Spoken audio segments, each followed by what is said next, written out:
पुरी रे जे कौनसी स्थान रे कौनसी गाई गोरु हो किंबा अन्य कौनसी जीवजंतु असहाय अवस्था पड़े जदि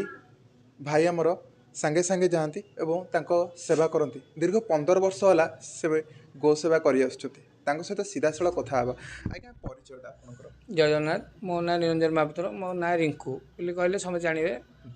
मु आज्ञा मुझे सब किसी जान नी आनिमल मो आगे गोटे षंडटी बहुत कष्ट पाला मो पाखे आसी दीर्घ 15 वर्ष तले मो पाखे आसी सबुदिन आगे आसी रुहे मुझे चेष्टा कली किसी कम करी बोली आउ ता गोड़टा भल करी चेष्टा कली मु कारण से किसी कम जानी नी मुझे पचार पचार करी भगवान इच्छा ता गोड़ बहुत कष्ट 6 मास पर भल कली तापर मो मन एमती इंटरेस्ट है मुझे आनिमल को सब भल करी आज जाए कर चलती ए भितर मु मिनिमम 100-150 उपर षंड मान भल करी आउ जगन्नाथ मु कि नुह जगन्नाथ चाहिए ही सब किसी हुए मत जो लोक जो फोन करती एक्सीडेंट केस हो कि जो मुझे पहुँचे ना जहाँ ही पठेकरी तार कमटा मुझे आपण एकुडिया सेवा करती ना केते जण केमती करती नहीं मोर सांगे पिला माने भी अच्छा जाती करती एकुटिया से सब कम करहबनी कारण छोट छोट जंतु नई मानने षंडटा को धरिया गले मिनिमम 10-15 जन दरकार धरियापी मुझे से पिला निए आउ इंस्ट्रुमेंट मोर सब अच्छी नहीं जाए जो जगह डाक्तर भी दरकार हुए मुझे भी नहीं जाए कम करे निजे जाई करती आज्ञा मुझे जाए करे केमिति कोन आज पर्यंत केते गो सेवा हेइ जीवनी जहाले भीतर मिनिमम 150 पर हेजबनी भल करबी आज्ञा आ विशेष करके मो फाटुआ रोग गुड़ाक बहुत भल करछि जगन्नाथ से आज जाए भी हैनी जति कहबा आपणको जो ये सेवा काल भितर केमिति देखुचंदी जे पुरी रे जो माने गो माता माने असहाय अवस्था पड़िकी रहउचंदी आपणको नजर आस्थिबा सेमति किछि बड़ केस हो कि कोन केमिति देखुचंदी एबे गोटे हरकृष्णपुर आसला गेस्ट देखिए तांकर आई टेस्ट खराब होता जाई कटाकटी करी डाक्तर को नहीं कारण तो डाक्तर नुह डाक्तर नहीं परिश्रम कराइला दीर्घ 6 घंटा लगिक परिश्रम करके भल करूँ ये भल भी अच्छा से जदि कथा बा गोटे गोटे केस रे केते कोन खर्च होई जाओ केमिति ए सब जिंस माने आपण केमिति मैनेज करन केमिति कोन से टाइम भगवान इच्छा समझे जो हाथपतिया लोक भी पहुँचती मो पाखे जी पैसा दे खर्च करे आउ किसी लोक भी साहय करती मुझे कारण क्या पैसा नहीं जिते जी हाथ पता मुझे जगह कहीदे औषध फौषध किणी दियो निश्चित भाव में ये जो सेवा ये सेवा निहाती गोटे माने विराट माने महत्वपूर्ण सेवा बहुत कम लोक माने करती जदि कहबा पुरी रे आमे देखुचे जे हमर जो एनएच रे गोमाता माने असहाय अवस्था रे रहउचंती तो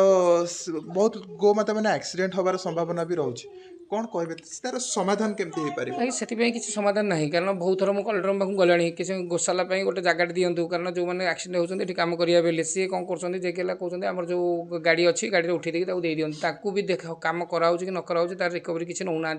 कारण मुझे कर मो हाथ रखुची मोर ही करुँची मु क्या हैंड ओवर कैनि कि क्या थ्रू रे दिएनि मु जो मैंने जो जगह एक्सीडेंट हुए सहीटा लोक धरे से रखिक बांधिकी कम करे जिते भल न हो जाए कम करे जो भल हम ताकू से जगह ही खोलाई जाए निहाती आपन गोटे आत्मतृप्ति मिलुथिबो जहाले भी गोटे सेवा कला समय रे आपन को केमिति अनुभव हुए जदि सेवार सफल होला परे आज्ञा देखो क्या तो जीवन दे पारे किसी किसी लोक पशु मान जीवन बचाई तो सीटा भगवान आश्रय थाए आउ सब जिनस किसी पाइब बोली किसी माने आशा रखी किसी कले किसी लाभ ना कर्म कर चल भगवान अच्छा तुमको जमीते फल देवे निश्चित भाव में कहीं ना कहीं माने समाज पर गोटे गुरुत्वपूर्ण वार्ता पहुँचाऊँची जे आमर गाई हूँ माता ता सहित अन्य जीवजंतु मैंने आम जहाँ देखा जब आम से साहाଯ୍य केमिति देखुचंदी बार्ताटा केमिति कोन दबा ପାଇଁ चाहନ୍ତି देखंतु जीवजंतु बंचे तो मनीष बंचे जीवजंतु जो दिन मरजे मनीष भी मरजे कारण से आपंकर जितक आवर्जना जिनस जेकोसी जीव हो गोटे जो कौन जीव हो खाई ये करण से जब न रे आपड़ भी मरजे कारण तापर गोमाता एमती गोटे माता सीझे गला कौ पशु को माता बोली कहुए गोमाता को कहुए आग काल देखिए आप समस्त घर बाहर गोटे गुहाल रोला कारण आप जिते पाप करके आसले से गुहाल भर कूदी गले आप पुण्य होता आप पाप माँ गोमाता नहीं होता से किसी औषध फौषध नाला से आप देखिए पिला बेले जो आप डरी होते आप माँ नहीं गाई देहरे झाड़ी दूसरे कारण झाड़िया द्वारा गाई ता परदिन से भाया जिनस खाई आइले क्षीर देले आप देह भल होता कारण से कई औषध खाऊ ना आज्ञा कहीं क्या मानुना से जीवजंतु देखो जीवजंतु सब पुरी रे आमर सबुदिन गोरु टेकाऊँच तार किसी हिसाब रोनी तार हिसाब कहीं भी दौना आम मागिले भी दौना देखो मुझे गोटे ब्राह्मण पिला राति पाइले मुझे पिंड पत्र देवाई सेठी ब्राह्मण मैंने आम जगन्नाथ मंदिर पाखे पूर्वपुरुष पेजनला था से षंड रोते आम जो पिंडपत्र करूँ नहीं दौलू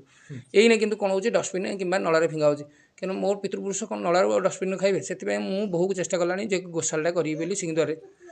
ଜଗନ୍ନାଥ ସାର୍ ଯେଉଁଦିନ କଲେକ୍ଟର ଟାଇମ୍ରେ ଜାଗା ଟିକେ ଦେବେ ସେଠି ଯୋଡ଼େ ଷଣ୍ଢ ବନ୍ଧା ହେବ। ସେଥିପାଇଁ ମୋର ବହୁ ଚେଷ୍ଟା, ଆଉ ଜଗନ୍ନାଥ ଯଦି ଏଇ କାମଟି କରିବେ ମୁଁ ବହୁତ ଉପକୃତ ହେବି। ନିଶ୍ଚିତ ଭାବରେ ଆମେ କଥା ହେଉଥିଲେ ରିଙ୍କୁ ବାବୁଙ୍କ ସହିତ, ଯିଏକି ଗୋ ସେବା କରୁଛନ୍ତି। ନିହାତି ଭାବରେ ସେ ଯେମିତି କହିଲେ ଜୀବଜନ୍ତୁମାନେ ବଞ୍ଚି ରହିବେ ତ ଆମ ମାନବ ସମାଜ ବଞ୍ଚି ରହିବ। ପୁରୀରୁ ସତ୍ୟପ୍ରକାଶଙ୍କ ରିପୋର୍ଟ, ଲୋକାଲ୍ 18।